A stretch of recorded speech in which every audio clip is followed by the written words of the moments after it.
Huh.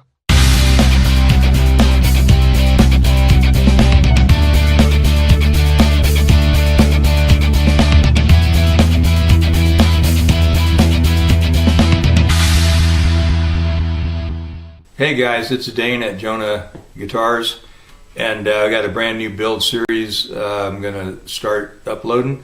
It's about this guy right here, the GECKO, and all of the whole process of building will be covered. It's going to be a very complete series. So I hope you join me, and we'll see you there. I'm in the process of designing a peghead for this 9-string. So I kind of had a standard, sort of a standard 6-string peghead that I used on all my custom builds for quite a while. Let's see. I mean, it got modified along the way. I have to go rifle through my template stuff to find anyway. But the last guitar that I did was a 6-string.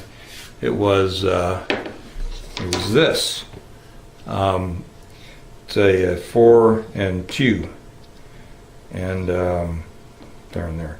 So and I like that. This little area right here, that I don't know if you can see the line there or not, but this line, this actually got a little bit of a scoop out right there that followed, and I've still got that guitar. It's not quite paid off yet.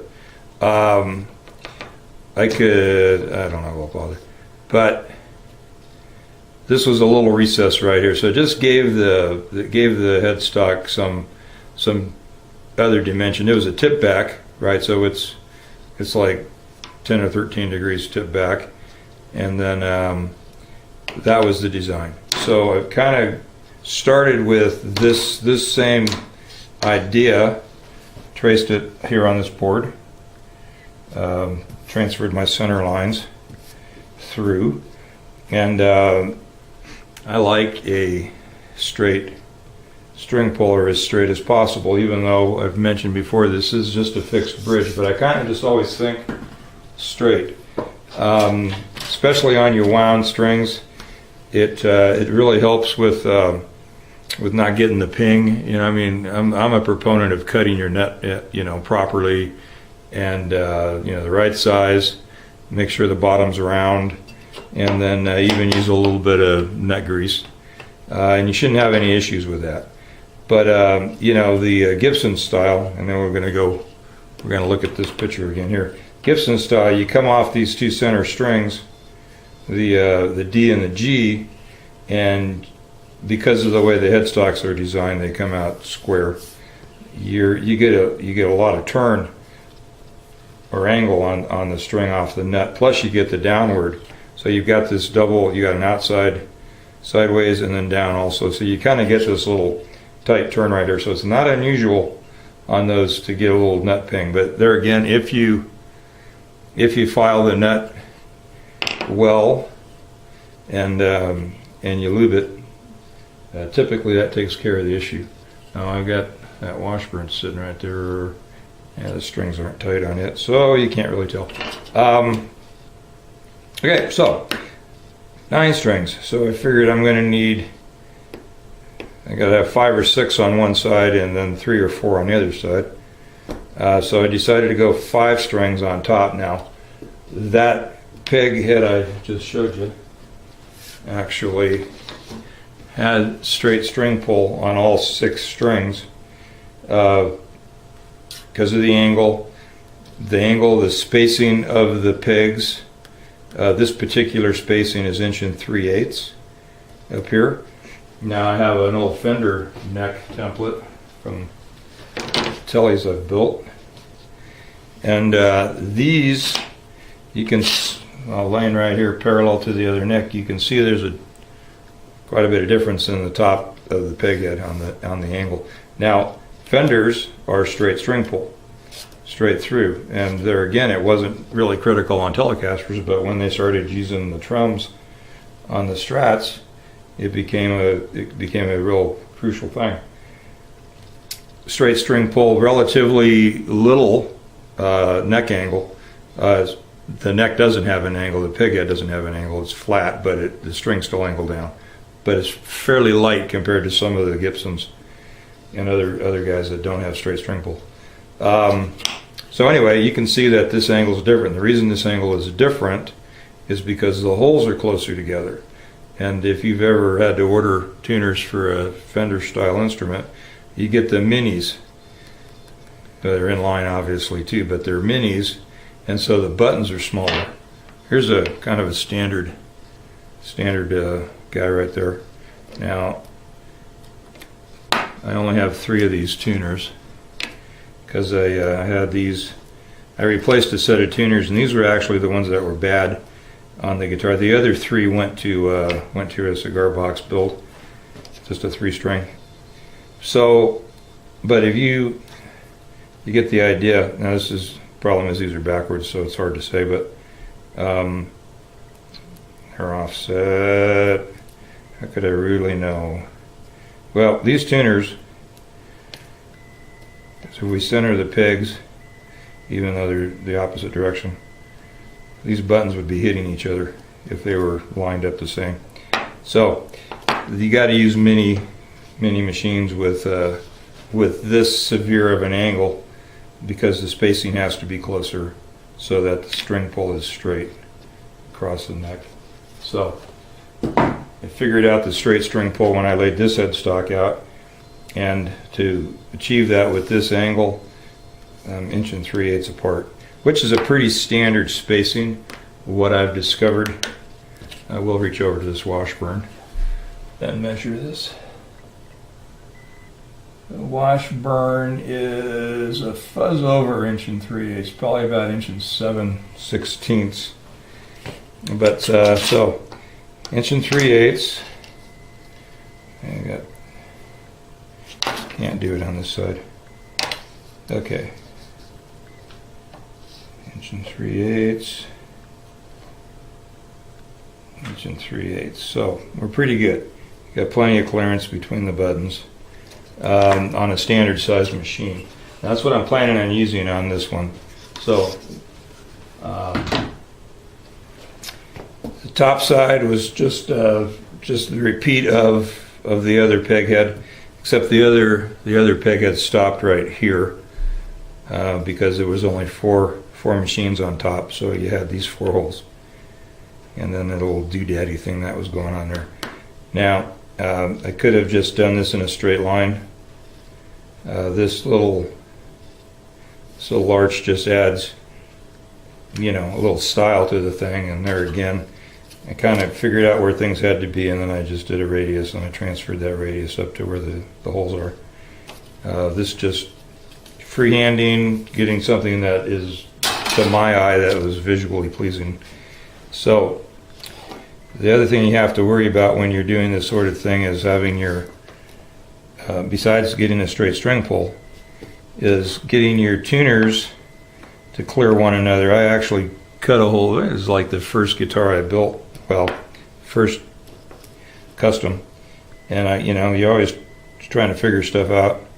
So I have a peg head that looks very pointy, but I didn't offset the tuners, and so consequently I had tuners that were interfering with each other. So right where we're at, these clear, and so we're good with that. These holes are a little closer together. Now I've laid this out at 1 1/8, and I'm going to spread that out a little. I'm going to add a 1/16 to each one, which will put me 3/16 farther over here on this one hole, and just get me a little bit more space in between each of these. So that's where I was at when I turned the camera on, and so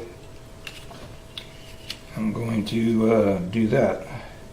So 1 3/16.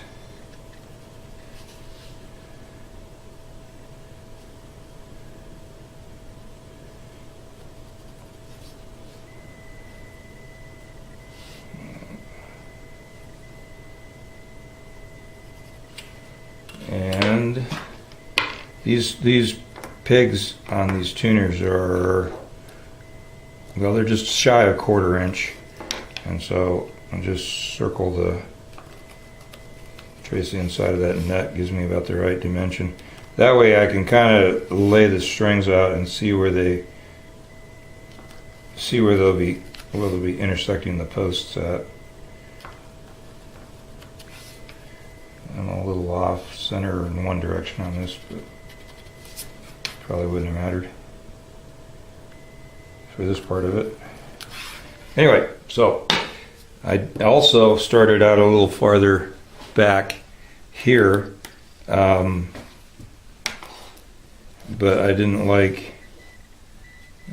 was a little too close to the corner here with this, so I added another little bit of dimension here and then brought this down here. So I got plenty of clearance. These secondary lines is possibly going to be where I do a little neck, little carve right in the end of the thing, just to give it a little different feel, a little different elevation or dimension, so it's just not one big flat piece of wood. So now I've got these set out at 1 3/16 apart. I don't want to change. I don't want to do like 5 regular tuners and then minis down here. So I want to make sure all this is going to work out fine here, and these can be twisted and tweaked around a little bit. So I'm going with that. I think that's going to be fine, size-wise, distance apart-wise. And then the overall look, I'm going to have black machines on this. So that's the idea. Now this is a 9-string, and so I've done a kind of a preliminary string spacing here. These top 3, even top 4 strings on this are going to be pretty close to a straight string pull. These top 3 are the wound strings, and those would be the ones that would be the most critical. And even if I had a trem on this thing, I would feel okay about that. Now, it just occurred to me, there are some companies that actually tell you they have straight string pull. I just saw a video on some, I can't remember the name of the company. It's not a common name. You wouldn't know it right off the top of your head unless you happen to own one of their guitars. And they're splayed even more than Paul Reed Smith. Paul Reed Smith kind of has straight string pull, but it's kind of. It actually splays a bit too. It's considered a straight string pull, although I don't consider it a straight string pull.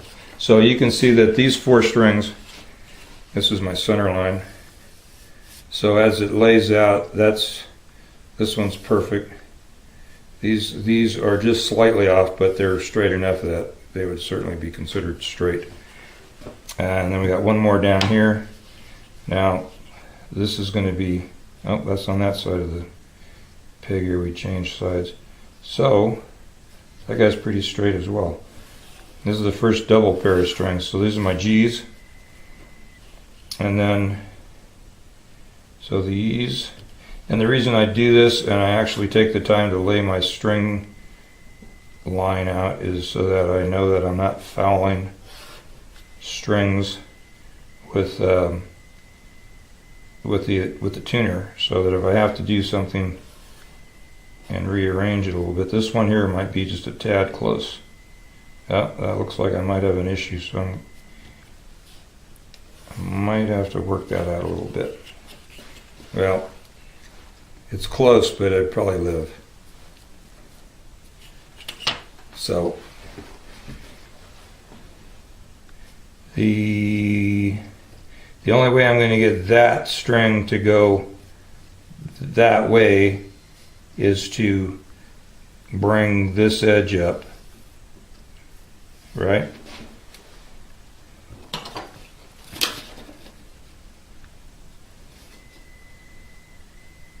Okay, so we'd have to bring that edge up a little bit. Probably wouldn't need a lot,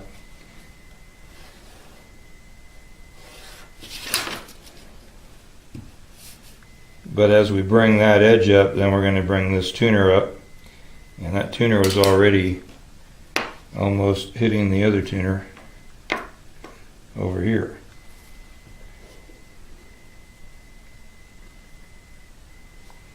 So really don't have anywhere to go there.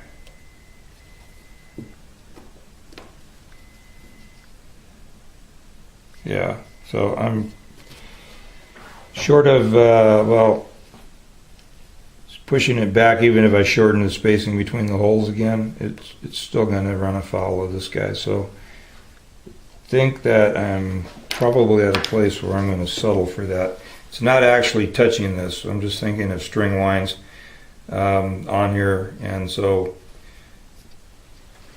you will, yeah, you will notice that there are a lot of guitars, well, that actually do factory stock guitars that run into each other, and I try to avoid that at all costs. I'm not done yet. I'm still thinking about this. I just happen to be designing on the fly with the camera running, so I have to think about this and see if there's a way to make this work out better.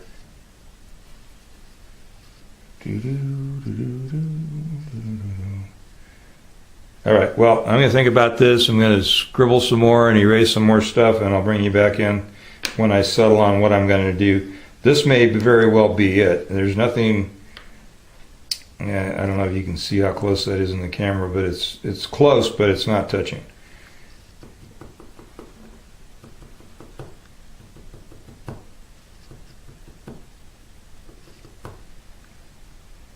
Okay, I'm going to turn you off.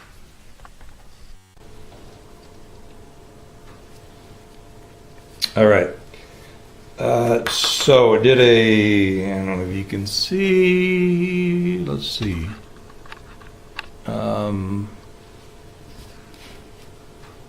You may or may not be able to see. I have these circles going all the way up here. What happens is as you progress up this radius, it pulls this string even farther over into here. So when I was at this extreme point here, I was very, very much into hitting that tuner. So that wasn't going to, so maybe you already saw this coming, but I was a little slow on the uptake here. So what I did was I decided to back everything up that way. I had these out when I was at this extreme point.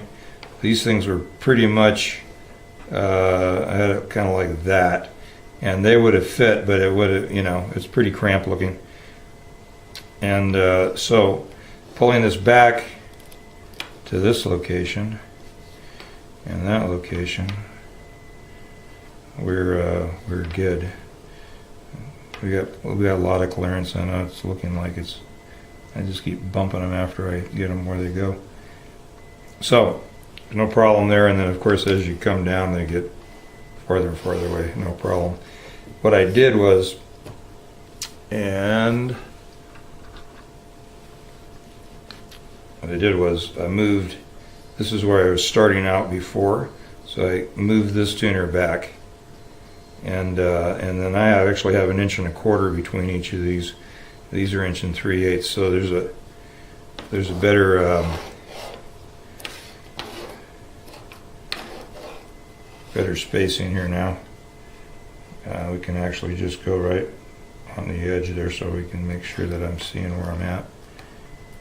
So you can see that we're good as far as that goes. These actually go forward as far as where the hole's coming through on this design.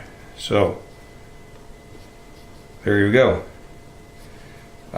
So that's going to be what we're doing. You can see here also I've got good clearance here now, so I'm pretty happy with that. As I explained earlier, I'm more concerned with straight string pull, and it's more of a concept. I'm good with straight string pull as a concept on this guitar strictly because it's got a fixed bridge. And then as far as the tuning stability or pinging issues that we talked about earlier, these are straight over the nut, and they're the wound strings. Then when we go to the unwound strings, you got a pair of G's and a pair of B's and a pair of E's. So they aren't straight, right? We've got, well, the two G's are actually, the two G's are still straight, nothing changed there. So we got a little bit of a skew on the B and the E's. They're not wound, there's no way they're going to hang up in the nut at that slight little angle. So I'm pretty happy with this design. I'm going to go with it. So let me grab the neck blank and we'll put it on here. Now whether or not, yeah, I don't think you can really see with the, yeah, you can sort of see it. I've got about 5/16 worth of headstock hanging out here and here. So we'll be adding a little bit of meat to the side of this, and then we've got just this little corner up here. So from about here up to here, it's got to come out down there. Another 5/16, 3/8 maybe of wood to add to that. So we'll be adding some ears to that. Be slicing this down right here because it's not a tip back headstock, and we've talked about this before, but it's going to be straight in. I may have, well, I know I will, because of the length of the headstock, the five out here. I'm definitely going to have to do some sort of a string retainer up here. I've done it before, and I just put a bar across. It's kind of like the Floyd Rose bar, or not kind of like it, exactly like it. So that's what I'll do. I'll get a Floyd Rose string retainer bar and go all the way across, rather than try to do, a little retainer, a couple odd retainers out here. But everything's up for change. You never know. But that's what I'm thinking will happen at this point. So I'll get the peghead cut, thin down, and then I'll glue the wings here, and here, and then we'll get this cut out. So, good. All right. Okay. So I just wanted to go over this real quick. Back the same night, just cut the peg head out. So from my nut line here, with the overall length on this is 8 1/8. This is the 4x2 template, and then this is the template here. So from the nut line, it's 8 13/16, just a fuzz over 3/4. So I really didn't gain an awful lot of length overall. Got that lined up right there. So I went ahead and darkened up my center line, carried it up on top of the fretboard here on this tape, so that I can center line this thing. And excuse me. Actually, I had a point on my pencil a second ago, and now it's gone. So I'm going to put another point on this before I trace this. So I'm lined up with everything here. Going to sharpen my pencil.